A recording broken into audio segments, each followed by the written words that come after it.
Hello everyone, welcome back to my channel. Today, I'm bringing you the next part of Hawa story, and this episode is truly breath-stopping. In the previous episode, when Hawa took little Tony to the city for his speech delay therapy class, the house in the village was left with only Grandma watching over it. Everyone thought it would just be a few days, everything would be as peaceful as always. But no one expected that very night, everything would turn into a real nightmare. Two addicts wandering around the village noticed the empty house and took advantage of the moment Grandma was alone to break in. They rushed in, overpowered her, tied up her hands and feet, and even taped her mouth shut so she couldn't call for help. Then they ransacked the entire house, stealing everything of value, leaving her lying helpless and freezing on the dirt floor. The next morning, Hawa called home, but no one picked up. Sensing something was terribly wrong, she immediately contacted Hung. As soon as he heard it, Hung didn't even take a breath. He jumped on his motorbike and sped from his unit straight home, over 130 kilometers of mountain roads, riding as if he had only one thought in his head. I have to get to my mother. I have to make it in time. And when he pushed open the door of that dark, silent house, the scene before him made his heart nearly stop. Grandma was unconscious. Her hands and feet were tied. Her breathing was so weak it was barely there. The whole family fell into panic. Without a second thought, Hung carried his mother on his back and rushed straight to the hospital, her condition already critical.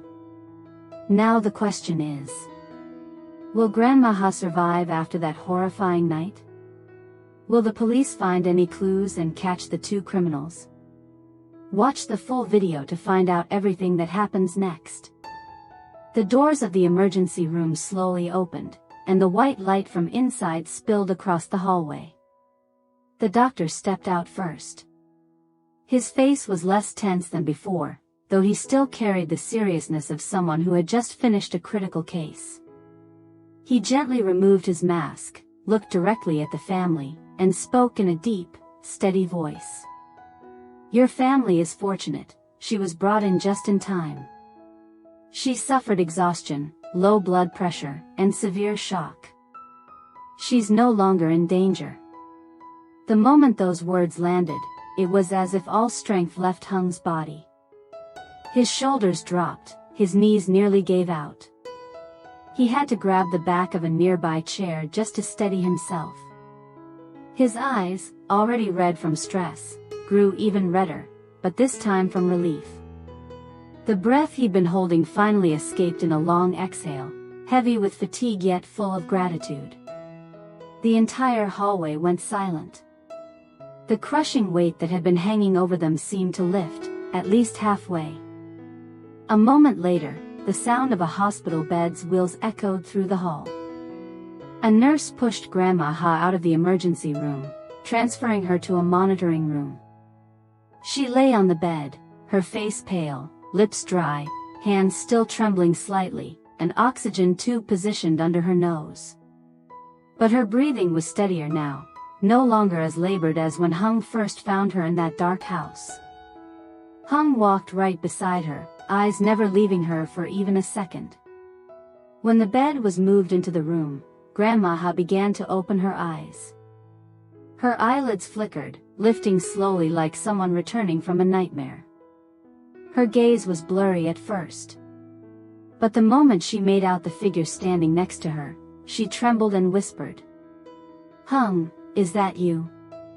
Her voice was weak, raspy, yet enough to make Hung's heart tighten. He immediately leaned down and took her cold, frail hand into his. His own hand was warm, strong, as if trying to pour every bit of strength he had into her. "Don't worry, Mom," he said, his voice warm but choked with emotion. "No one can hurt you anymore." Grandma blinked, her lips quivering, while Hung tried his best to stay composed, standing there like a shield between his mother and everything that had terrified her. No one said another word.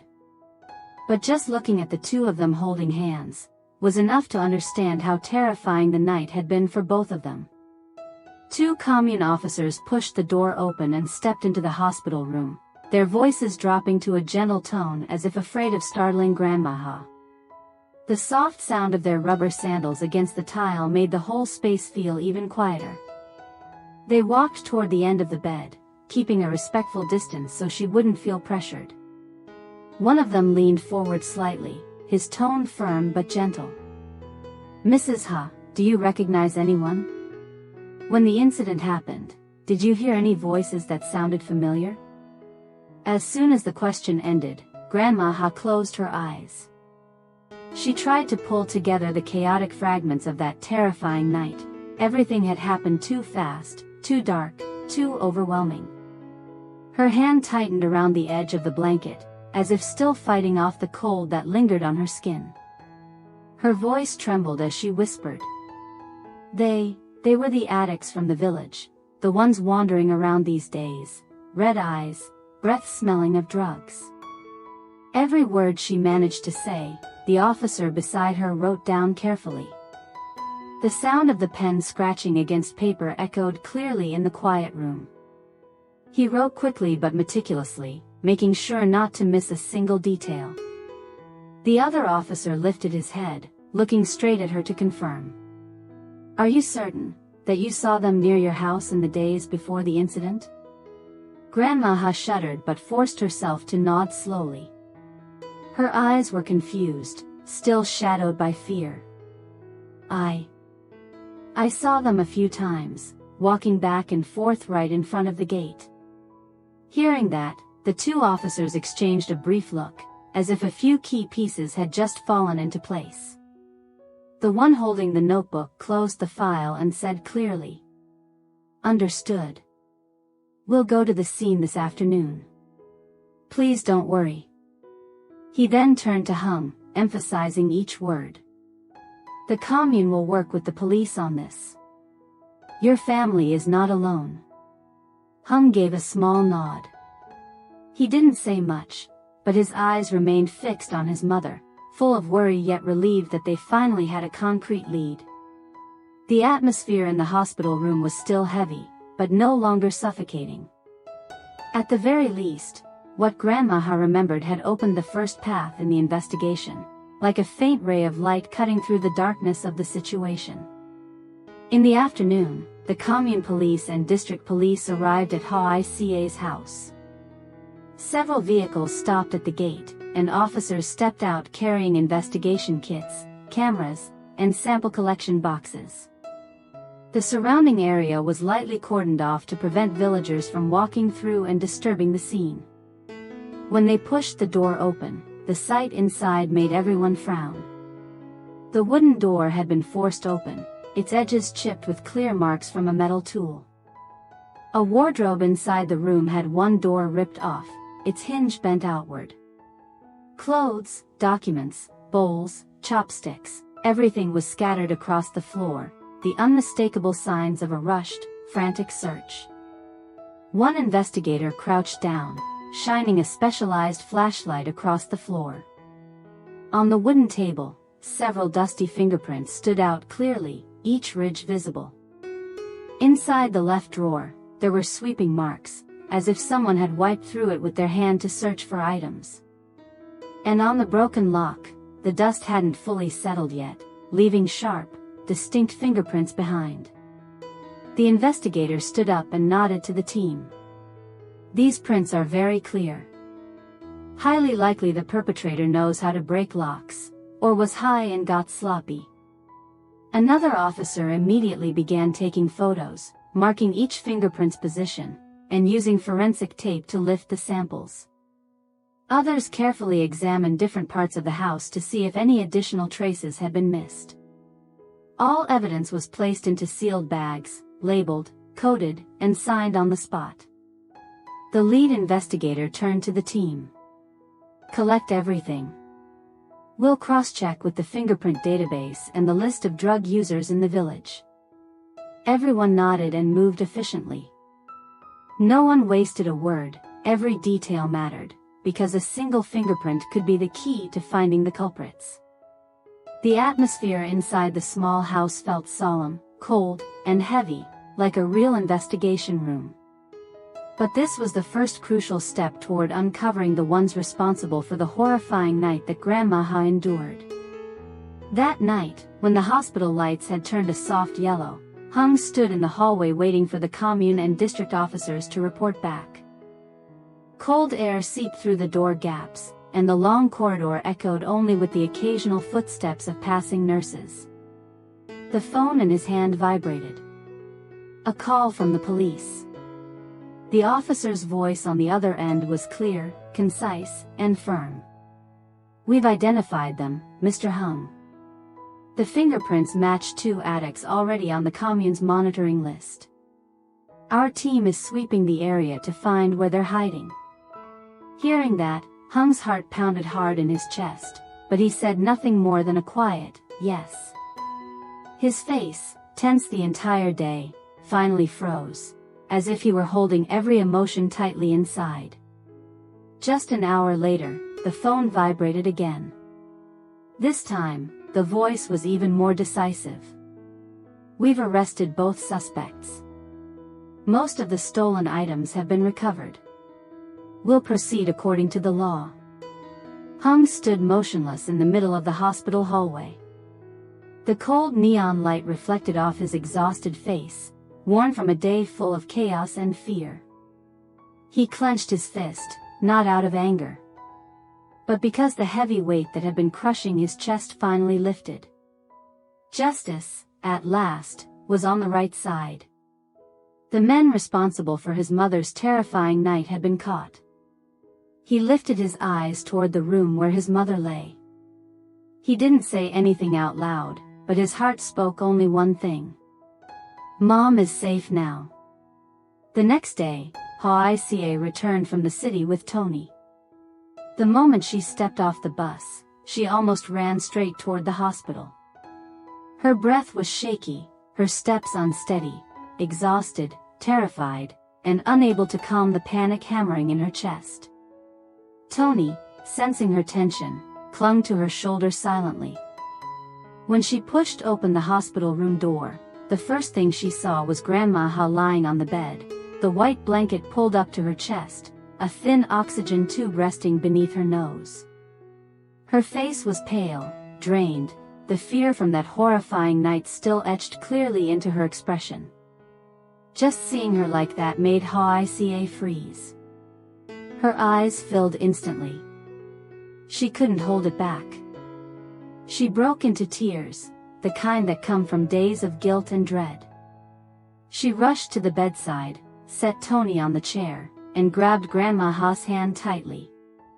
"Mom, oh God. Mom, it's my fault.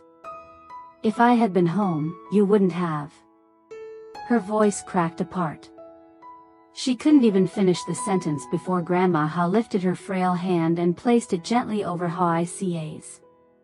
Even weak, she still tried, still managed to muster the strength of a mother who refuses to let her child blame herself. Her voice was hoarse, trembling, but firm. "It's not your fault. Life is like that, child. When things happen, it's fate. I'm alive, and that's enough." Those words cut straight into Hawa's heart. She collapsed forward, her shoulders shaking violently, pressing her forehead against her mother's hand like a little girl again, torn open by guilt and love. Tony stood nearby, confused at first. But seeing his mom cry, seeing his grandma lying with an oxygen tube, he stepped forward. He opened his tiny arms and wrapped them around his grandma's neck. His little head burrowed into her shoulder, smelling faintly of milk, a silent comfort only a child could give. Grandma Ha looked at him, her lips trembling. She let out a small laugh, but the smile barely had time to settle before tears washed it away. A clear tear slid down her cheek, glistening under the hospital lights. She lifted her hand and gently rubbed Tony's back, as if holding life itself, fear, and love all at once. Hawa looked up and saw that moment, and she cried again. But this time, it was because her mother was still here. Still breathing. Still alive. A small moment, but warm enough to tear the heart wide open. When Grandma Hawa was discharged from the hospital, the whole family gently helped her home under the soft, thin afternoon sunlight. The golden rays slipped through the thatched roof, warm and peaceful enough to make everyone's heart settle. After days filled with fear and the sharp smell of disinfectant, just breathing in the scent of soil and faint kitchen smoke from the village felt strangely comforting. The house, once chaotic after the incident, had been cleaned up by Hung and Hawa. Every bowl, every mat, every corner of the cabinet had been set back in its place, though the fear still lingered faintly in their chests.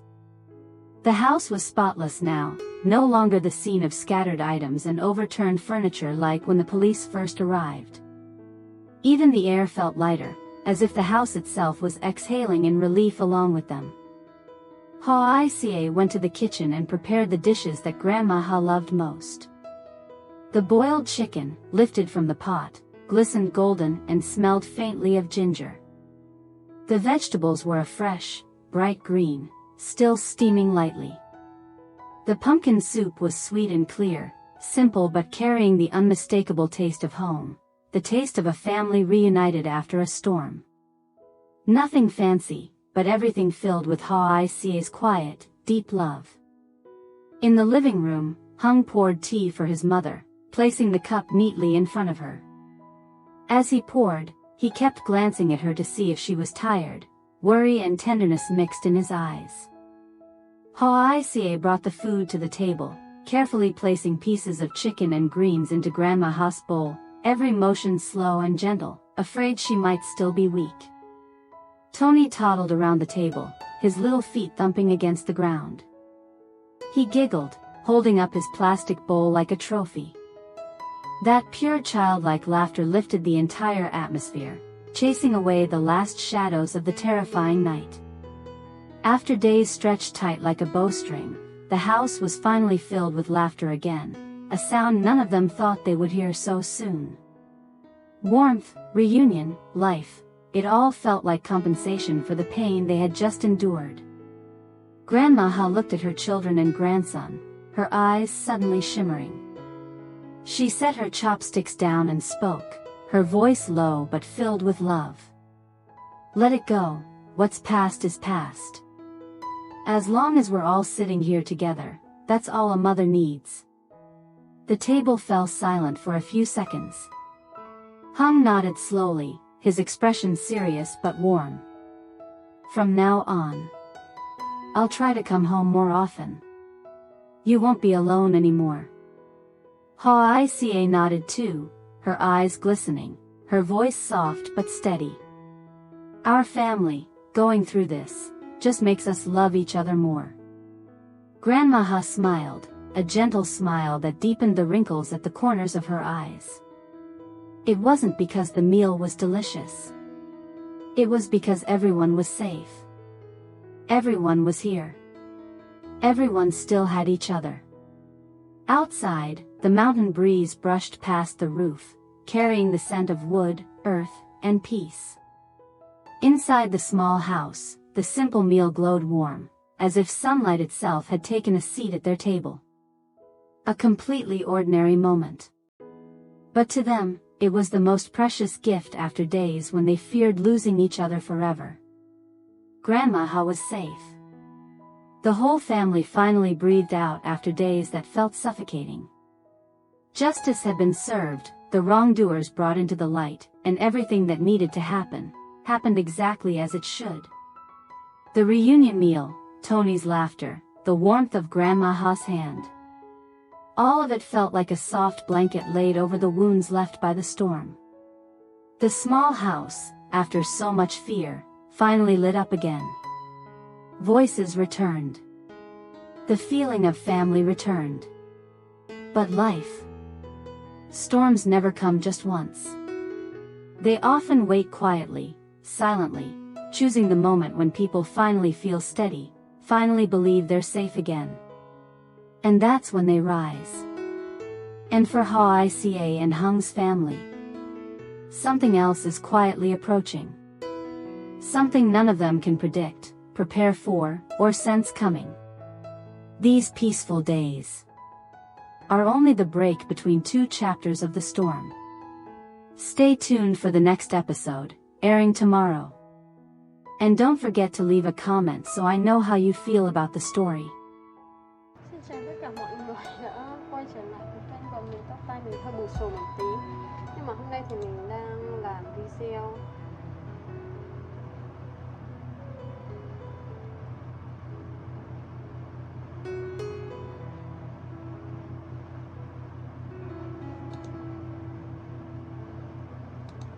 hiện tại thì mình vẫn đang trong quá trình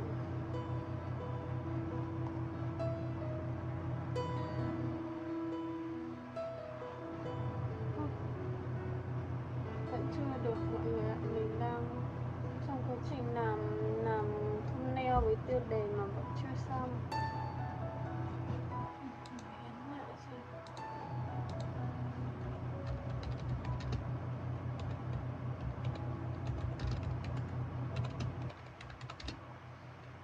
Cảm ơn mọi người rất nhiều, tạm biệt mọi người.